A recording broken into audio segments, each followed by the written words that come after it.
I hear nothing but good things about Jason Bonham's Led Zeppelin experience, and I know you did it as kind of a tribute to your dad. And there's a part in there that I understand where you do a drum solo with your dad on the screen, right? Yeah, we do. Obviously, when we were putting this show together, it wasn't the quickest thing I thought about doing. It was a lot of thought went into the process. I didn't want to tarnish the actual fact that I'd played with Led Zeppelin twice in my good life. And you did the reunion, I remember, in 2007. So that was a wonderful experience. So it was only when I started to realize how I could do this and make it more of a personal journey. And we got the footage of like Dad when he's a child with his dad, this guy that, and you see in the show, and he goes, "That's the guy that grew up to be the Beast." Yeah, Beast. This little kid that grows to be that guy. Yeah, it's he became the scary guy that played Moby Dick. So it's we do this part where I play with him, and there's only those two moments that have kind of got pro audio, which is the Royal Albert Hall footage, and the song remains the same. So we were limited of what we could use. So I'm playing, and I do this thing where we play together, and we sync it all, and I'm playing with him. And of course, he's 22 years younger than me now. Yeah, I'm 22 years and not. So I'm the kid. I'm the kid playing with the kid. Yeah, who's my old man? Who's your dad? But you're 22 years older. Daddy? Who's your old man? Who's 22 years younger than me? But at the same time, I got sent an article from a 1970 newspaper where he said, "I have a 4-year-old boy that plays drums. His name's Jason. His timing is worth rubbish, but his technique's rubbish, but he has a great time.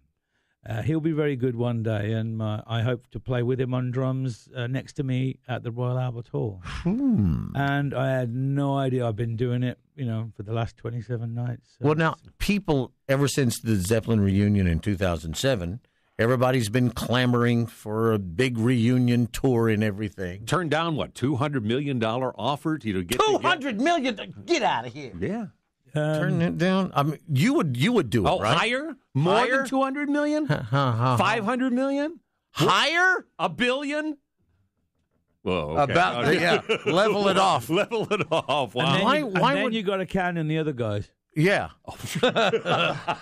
Why would Robert not want to do that? I mean, I know he's want to play with Alison Krauss, but there's a lot more to it. Yeah, and there's some very, very personal stuff that obviously it's not my place to talk about it. But Robert has a huge, huge love for my dad, and it just wouldn't be the same. I can't, and I agree. I I get it. I totally do get it because.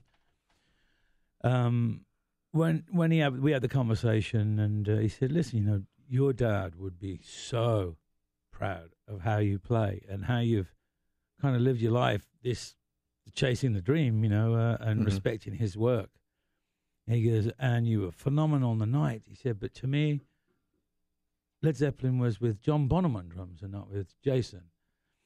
And he wasn't trying to insult you, really. No. Oh, not at all. I mean, Robert and I have a very, very good relationship, and we talk a lot. Well, have him or Jimmy Page ever approached you to do any kind of project? Because Jimmy supposedly is going on the road next year, I hear. Well, I was, after the event, Jimmy and John Paul and myself, we went into a writing kind of situation, and we had 3 or 4 visits to the UK where I sat with them in a writing, mode. And that, to be in a creative element with those guys, was like a dream come true. Oh, yeah. I can imagine. You're there, and you're part of that creative element. I've got those bootlegs when they're writing Zeppelin songs. So it's like, I was like, I'm now going to be in one of those moments sometime. It was a dream come true. Okay, so when are you doing the sequel to Rockstar? Well, I'm actually I'm doing the porn version. It's called. Never mind. Okay, I should have known. Jason Bonham, our special guest.